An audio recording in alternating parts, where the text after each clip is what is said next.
नमस्कार, लखनऊ समाचार फटाफट में आप सभी लखनऊ उत्तर प्रदेश के दर्शकों का स्वागत है। अपने जिले की खबरों के लिए चैनल को सब्सक्राइब कर लें और बेल आइकन को दबाकर नोटिफिकेशन को ऑन कर लें ताकि आपके जिले की खबरें मिले आपको सबसे पहले। और हाँ, कमेंट बॉक्स में अपने जिले का नाम जरूर लिखें ताकि हम आपके जिले से जुड़ी खबरें दे सकें। तो आइए देखते हैं लखनऊ सहित उत्तर प्रदेश के सभी प्रमुख जिलों के समाचार फटाफट।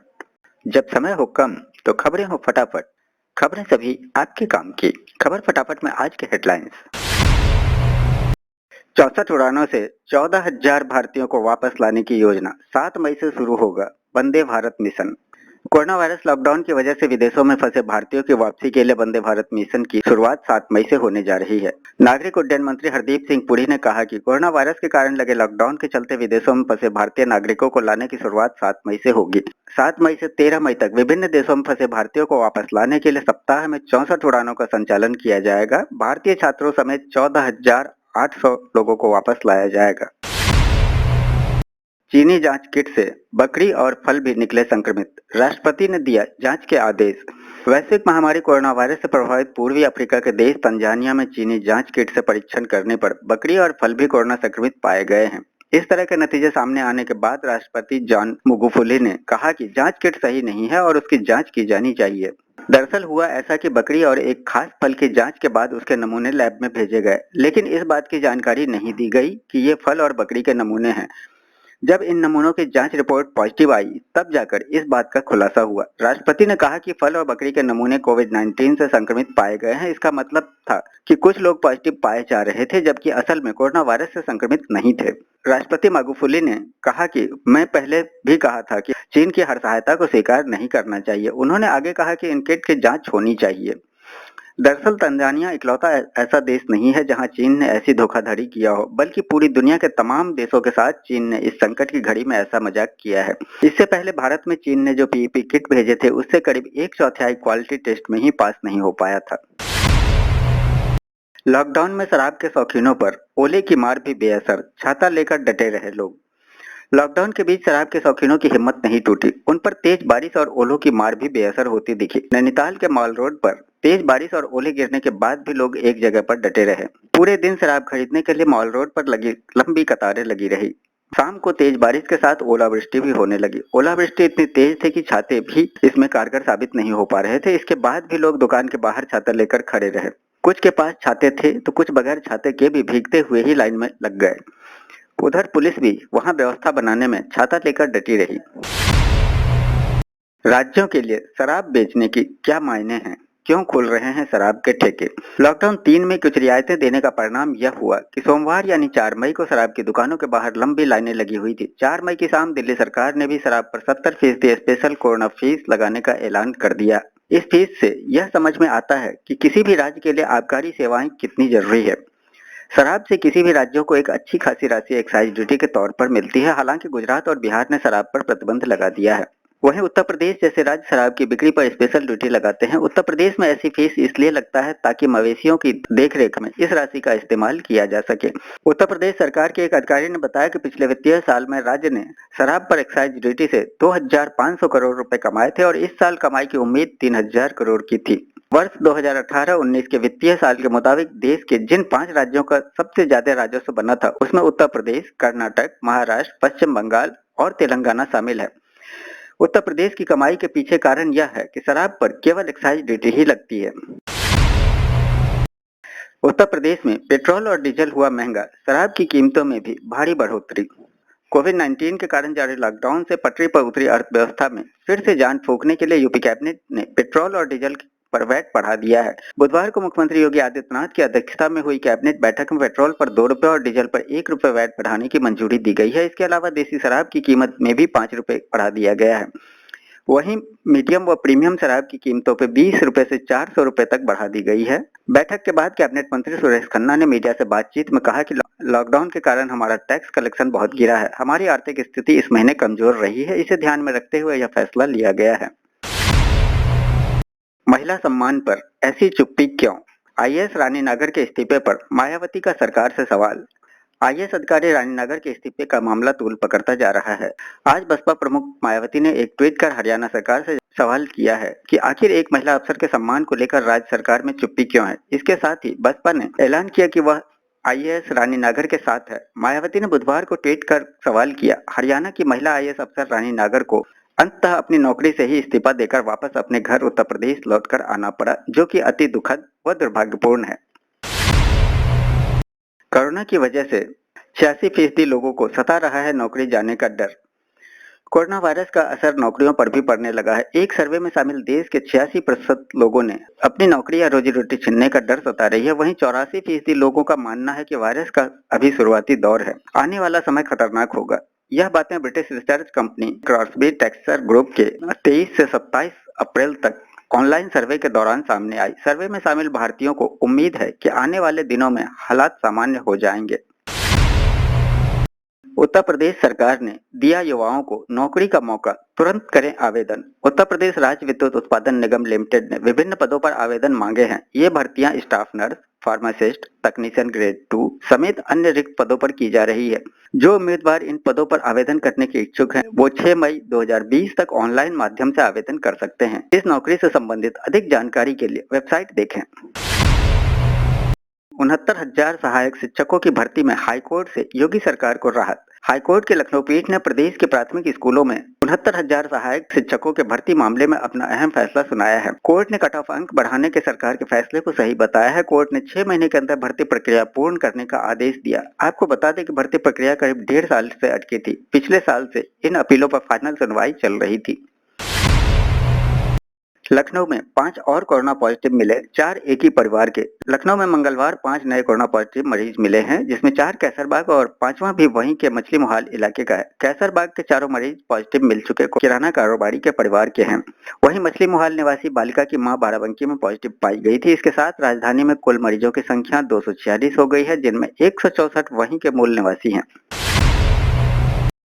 प्रतापगढ़ में 30 दिन बाद आधे शहर से हटा हॉटस्पॉट का टैग, लौटी रौनक। 30 दिन बाद कोई भी संदिग्ध सामने न आने के कारण प्रतापगढ़ में हॉटस्पॉट वाले इलाकों को खोल दिया गया है। अब इन इलाकों में भी एकल दुकानें खुल सकेंगी और लोग अपने घरों से बाहर आ जा सकेंगे।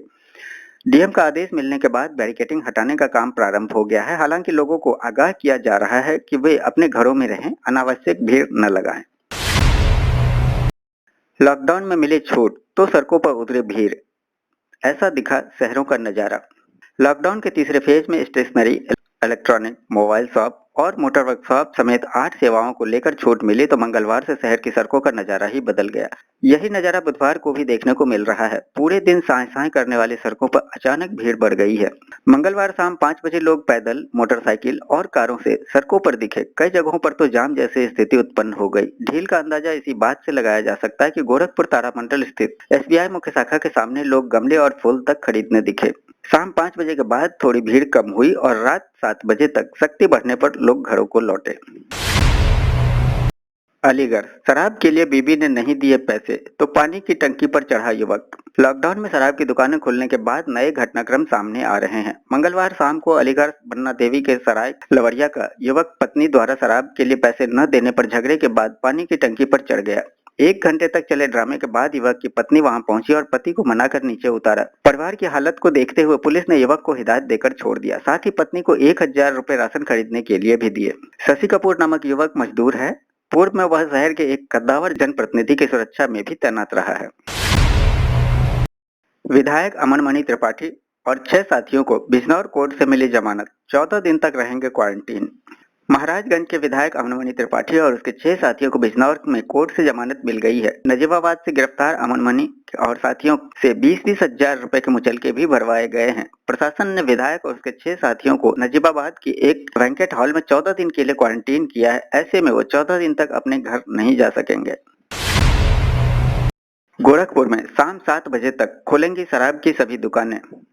गोरखपुर जिले की शराब की सभी दुकानें बुधवार से सुबह 10 बजे से शाम 7 बजे तक खुलेंगी। इसके लिए जिलाधिकारी ने अनुमति दे दी है। दुकानें खोलने के दौरान सारी शर्तों का पालन दुकानदारों को करना होगा। प्रमुख सचिव संजय आर भूसरेड्डी और आबकारी आयुक्त पी गुरुप्रसाद ने मंगलवार को वीडियो कॉन्फ्रेंसिंग के जरिए जिले में बिक्री और स्टॉक की जानकारी ली। उनकी वीडियो कॉन्फ्रेंसिंग के बाद आबकारी विभाग के अधिकारी समय बढ़ाने का प्रस्ताव लेकर डीएम के पास पहुंचे, जिस पर उन्होंने समय संशोधित करने की अनुमति दे दी। सूत्रों के मुताबिक दिल्ली की तरह ही उत्तर प्रदेश में भी शराब पर कोई टैक्स लगाने की तैयारी है। इस पर भी वीडियो कॉन्फ्रेंसिंग में चर्चा हुई। बताया जा रहा है कि डिस्टिलरी से नया स्टॉक बढ़े हुए दाम पर ही आएगा। दाम में करीब 33% वृद्धि की उम्मीद है। 5 दिन में बेचनी होगी 5 करोड़ की देसी शराब, बचा स्टॉक खत्म करने के लिए मिली मोहलत। जिले में देसी शराब के दुकानदारों को अगले 5 दिनों के भीतर करीब 5 करोड़ रुपए की शराब बेचनी होगी। लॉकडाउन के चलते बंदी की मार झेल रहे अनुज्ञापियों को पिछले वर्ष के कोटे से बचा हुआ स्टॉक खत्म करने के लिए सरकार ने 7 दिनों की मोहलत दी है। जिले में देसी शराब के निर्धारित कोटे के हिसाब से देखा जाए तो अगले 5 दिनों के लिए यह आंकड़ा 5 करोड़ के आसपास ठहरता है। 22 मार्च को जनता कर्फ्यू के दिन से ही जिले में शराब की दुकानें बंद है। सामान्य दिनों में 31 मार्च तक दुकानदारों को अपना स्टॉक खत्म करना होता है, लेकिन इस बार लॉकडाउन के चलते आखिरी कुछ दिनों में दुकानदार शराब की बिक्री नहीं कर सके हैं। ऐसे में उनके पास करोड़ों रुपए का स्टॉक बचा रह गया है। उत्तर प्रदेश में दूसरे दिन बिकी 3.75 करोड़ रुपए की शराब, नहीं दिखा सोशल डिस्टेंसिंग। लॉकडाउन के बाद खुली शराब की दुकानों पर दूसरे दिन भी भीड़ रही। सोमवार के मुकाबले यह कम जरूर थी, बावजूद इसके ब्रांडेड कंपनियों का स्टॉक खत्म हो गया। जिला आबकारी अधिकारी के अनुसार मंगलवार को सामान्य दिनों के मुकाबले दोगुना यानी कि 3.75 करोड़ रुपए शराब जिले में बिक गई। वहीं इस दौरान दुकानों के बाहर सोशल डिस्टेंसिंग का पालन नहीं होता दिखा।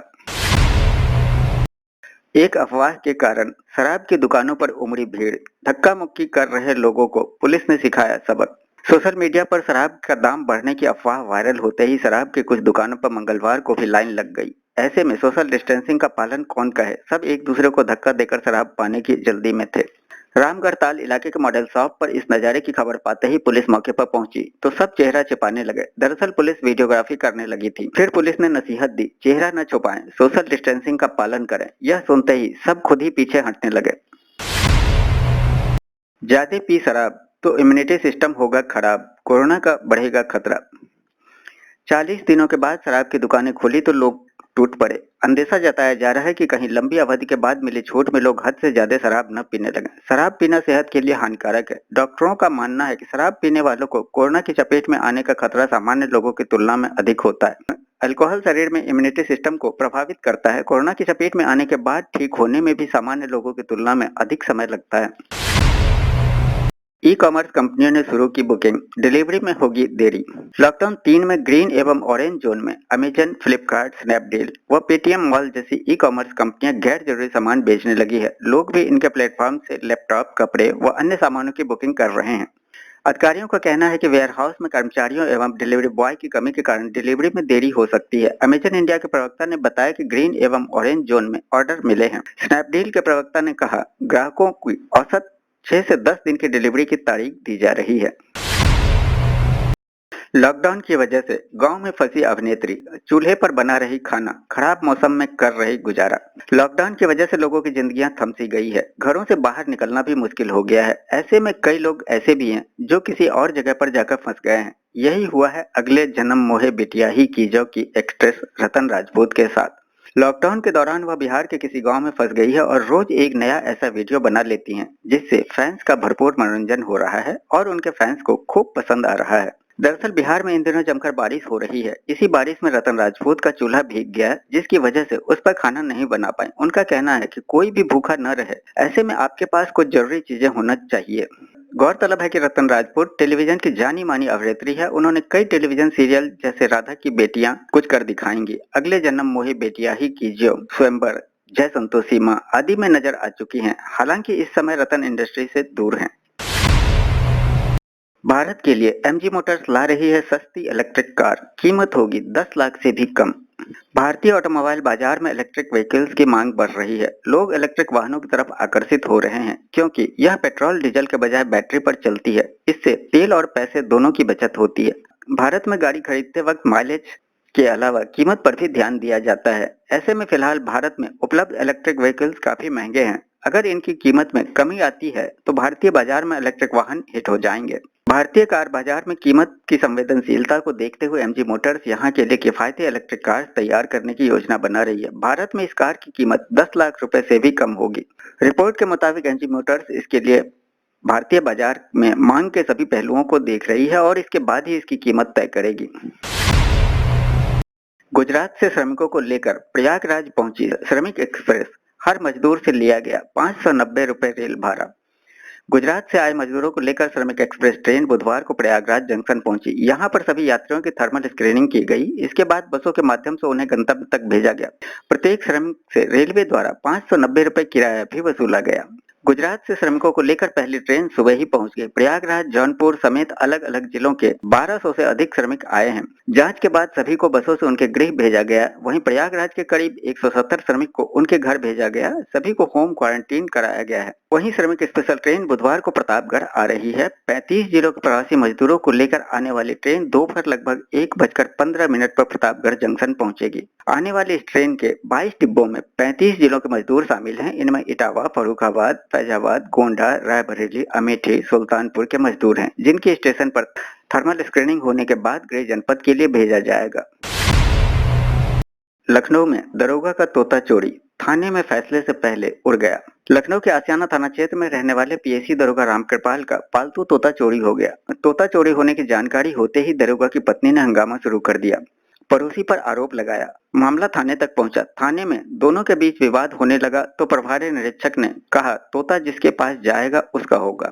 हालांकि पुलिस अभी कुछ कह पाती, इससे पहले तोता थाने से उड़ गया। रामकृपाल अपने परिवार के साथ आसियाने के न्यू गरारा इलाके में रहते हैं।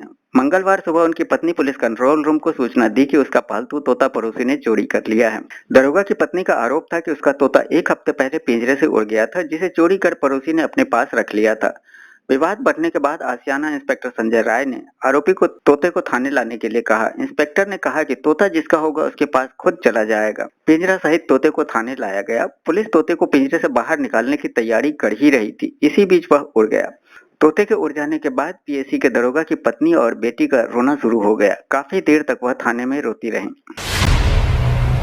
उत्तर प्रदेश के कई जिलों में आंधी व बारिश। उत्तर प्रदेश के लगभग सभी जिलों में मंगलवार दोपहर तेज आंधी व बारिश हुई। कई जगहों पर पेड़ धराशायी हो गए। कुछ इलाकों में ओलावृष्टि की भी जानकारी मिली है। सीतापुर में तेज आंधी के कारण पेड़ गिर गई। वहीं बाराबंकी, अयोध्या, अंबेडकर नगर और रायबरेली में भी तेज आंधी व बारिश हुई है। प्रतापगढ़ में तूफान से बिजली गुल, पेड़ गिरने से आवागमन ठप हो गया। सोमवार को आधी रात के बाद तूफानी हवाओं संग बारिश शुरू हुई। गरज चमक व तेज हवाओं संग बारिश से शहर से गांव तक की विद्युत आपूर्ति ठप हो गई। शहर में तूफानी बारिश से कादीपुर, गोपालपुर, महुआर में पेड़ गिरने से मेन लाइन ध्वस्त हो गई। तेलिया चौराहे पर 3 पोल टूटकर गिर पड़े। गोरखपुर में आधे घंटे तक हुई झमाझम बारिश। कई जगह हुआ जलभराव। मौसम ने मंगलवार को फिर से करवट बदल ली। सुबह और शाम को झमाझम बारिश हुई। शाम को तो न सिर्फ आधे घंटे झूमकर पानी बरसा, बल्कि तकरीबन 70 किलोमीटर की रफ्तार से हवाएं भी चली। झमाझम बारिश की वजह से शहर के विभिन्न इलाकों में जलभराव हो गया। वहीं बिजली विभाग ने एहतियातन कुछ समय के लिए बिजली की सप्लाई बंद कर दी। मंगलवार को सुबह आकाश में एकाएक बादल छा गए और बारिश होने लगी। हालांकि थोड़ी देर बाद ही बारिश के बाद आसमान साफ हो गया और सूरज निकल आया। पूरे दिन मौसम साफ बना रहा, लेकिन शाम को फिर से मौसम एकाएक बदल गया। आसमान में काले काले बादल छा गए, अंधेरा सा छा गया। इसके साथ ही तेज हवाओं के साथ झमाझम बारिश शुरू हो गई। करीब आधे घंटे तक बारिश हुई। इसकी वजह से दाऊदपुर, रुस्तमपुर, साहबगंज समेत विभिन्न इलाकों में जलभराव हो गया। मौसम विशेषज्ञ कैलाश पांडे ने बताया कि पिछले कुछ समय से पश्चिमी विक्षोभ और चक्रवर्ती हवाओं की वजह से पूर्वोत्तर भारत में गरज के साथ बारिश हो रही है। उत्तराखंड से लेकर पूर्वी उत्तर प्रदेश तक सिस्टम बना हुआ है। इस वजह से मंगलवार को गोरखपुर एवं आसपास के इलाकों में बारिश हुई है। बुधवार को भी हल्की बूंदाबांदी की संभावना की जा रही है। तो ये था लखनऊ व उत्तर प्रदेश के सभी प्रमुख जिलों से खबरें फटाफट। वीडियो को लाइक व शेयर करना न भूलें, ताकि आपके जिले से जुड़ी सभी लोगों तक उत्तर प्रदेश की खबरें फटाफट पहुंच सके। फिर मिलते हैं अगले वीडियो में। तब तक के लिए जय हिंद, जय भारत।